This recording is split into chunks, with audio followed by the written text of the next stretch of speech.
नमस्कार, दिन भर की top important defence and international updates पर आपका स्वागत है। आज की टॉप हेडलाइंस। फ्रांस ने एक बार फिर अंतर्राष्ट्रीय स्तर पर या फिर कहें यूएनएससी में इस मुद्दे को उठाया है कि भारत को संयुक्त राष्ट्र सुरक्षा परिषद में परमानेंट सीट दी जानी चाहिए। भारतीय नौसेना और किर्लोस्कर के बीच में एक नई इंजन डील को साइन किया गया है। इसकी वैल्यू करीब 270 करोड़ रुपए और जैसे ही ये डील साइन की जाती है, कंपनी के शेयर्स में भी काफी अच्छा उछाल देखा गया। भारत की जानी मानी पावर कंपनी एनटीपीसी अब ग्लोबल पार्टनरशिप तलाश रही है, जिसके चलते भारत के अंदर बड़े स्केल पर पावर प्लांट सेटअप किए जाएं, लेकिन ये सब न्यूक्लियर पावर प्लांट्स होंगे। भारत की शिप बिल्डिंग कंपनी एमडीएल की तरफ से एक नए प्रोजेक्ट पर काम शुरू किया जा रहा है, जहां पर अब सबमरीन्स के अंदर लिथियम बैटरीज का इस्तेमाल किया जा रहा है। इनकी मदद से सबमरीन्स की ताकत को और ज्यादा एडवांस किया जाना है। आइए आज के इस वीडियो में सारी इंपॉर्टेंट अपडेट डिटेल्स में आपको बताते हैं। यदि आपको हमारा काम पसंद आए तो वीडियो को लाइक और चैनल को सब्सक्राइब जरूर कीजिएगा। तो सबसे पहले यूएनएससी यानी कि यूनाइटेड नेशन सिक्योरिटी काउंसिल की बात की जाए तो ये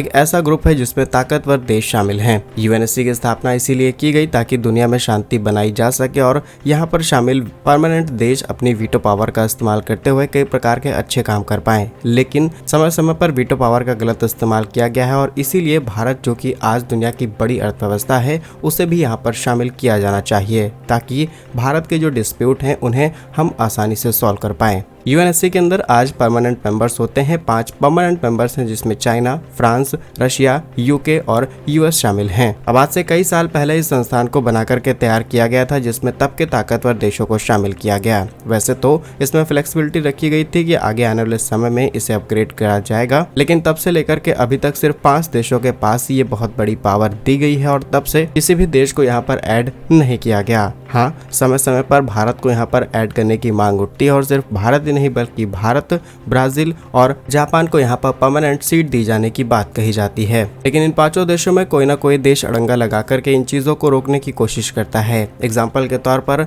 रशिया खुल करके भारत का सपोर्ट करता है कि भारत को परमानेंट सीट दी जाए। यूके भी भारत का सपोर्ट करता है। फ्रांस, यूएस सब भारत का सपोर्ट करते हैं। लेकिन जब मौका मिलता है चीन को यहाँ पर किसी भी तरीके से भारत को रोकने का, तो तुरंत चाइना इस बात को कॉल आउट करते हुए भारत को रोकने की कोशिश करता है। और यूएनएससी में परमानेंट सीट अगर आपको चाहिए तो डेफिनेटली 5 देशों का समर्थन चाहिए, स्पेशली परमानेंट देश और जिनके पास वीटो पावर है। एक चीज और आपको बता दें कि वीटो पावर वाकई इतनी बड़ी ताकत है जिसका इस्तेमाल करते हुए भारत अपने सभी बॉर्डर डिस्प्यूट्स को सॉल्व कर सकता है। करंटली जो सिचुएशन बांग्लादेश में है, करंटली जो सिचुएशन एलओसी में है, अक्साई चीन में है, इन सभी लोकेशंस को भारत आसानी से ले सकता है। और आज जिसे हम अधिकृत पाकिस्तान यानी पीओके कहते हैं, उस हिस्से को भी भारत के लिए आसान हो जाएगा, क्योंकि अगर भारत के पास परमानेंट सीट होगी, भारत यहाँ पर किसी भी तरीके का ऑपरेशन चलाता है और कोई भी देश इन्वॉल्व होता है, तो भारत अपनी वीटो पावर का इस्तेमाल करते हुए उसे रोक सकता है। और जो भारत पहले हुआ करता था, जहाँ पर हमारे पास डायरेक्टली अफगानिस्तान तक लैंड कनेक्टिविटी थी, वो सब कुछ भारत के पास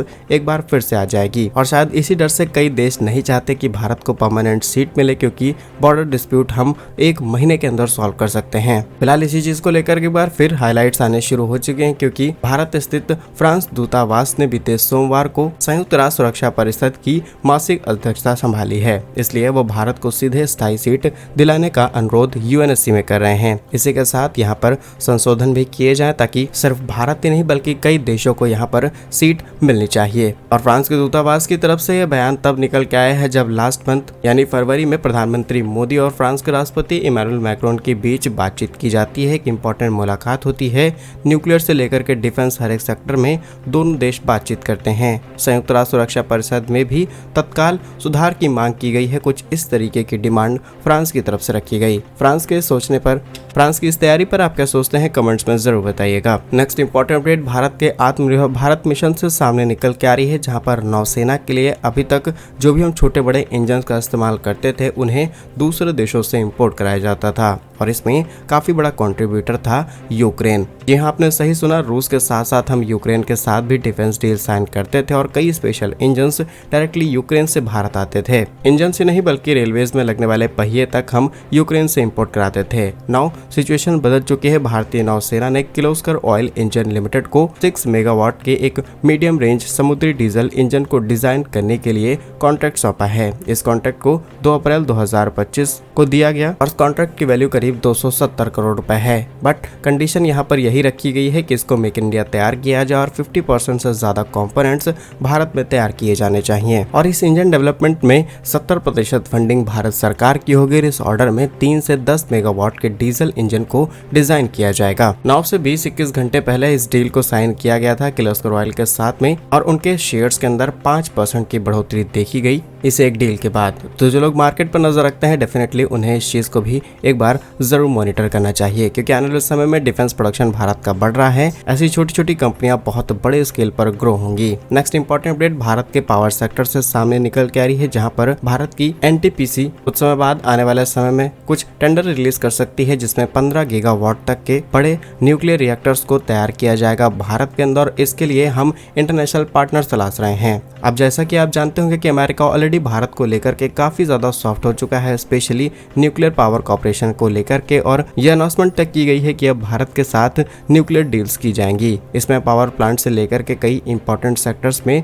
भारत की हेल्प की जाएगी। और पिछले कई सालों से जो भारतीय कंपनियों पर, स्पेशली उन कंपनियों पर जो परमाणु सेक्टर में काम करती हैं, जिन्होंने चुपचाप परमाणु हथियार तैयार कर लिया, अमेरिका ने तब से इन कंपनियों पर प्रतिबंध लगा रखे थे। लेकिन कई सालों बाद उन प्रतिबंधों को हटाया जा चुका है, जिससे वो कंपनियां ऑलरेडी फ्री हो चुकी हैं अब अपने काम को नेशनल और इंटरनेशनल लेवल पर करने के लिए। वर्तमान में भारत सरकार की न्यूक्लियर पावर जनरेट करने की कैपेसिटी सिर्फ 8 गीगावाट की है और इसे संचालन भी किसी 1-2 ऑर्गेनाइजेशंस की तरफ से किया जाता है। लेकिन लक्ष्य हमारा यह है कि 2032 तक हम करीब 20 गीगावाट तक अपने पावर प्रोडक्शन को कर दें और 2047 तक कम से कम 100 गीगावाट का प्रोडक्शन किया जाए इलेक्ट्रिसिटी का विद न्यूक्लियर। और अगले 2 दशकों के अंदर एनटीपीसी करीब 62 अरब डॉलर की लागत से 30 गीगावाट के पावर प्लांट्स भारत के अंदर ऑपरेट करना चाहती है। और नेशनल डिपेंडेंसी पर हम शायद इतने बड़े स्केल पर काम न कर पाएं, इसीलिए इंटरनेशनल पार्टनर्स की जरूरत पड़ रही है। और फ्रांस जैसे देश, रशिया जैसे देश ऑलरेडी भारत की लंबे समय से हेल्प करते आए हैं,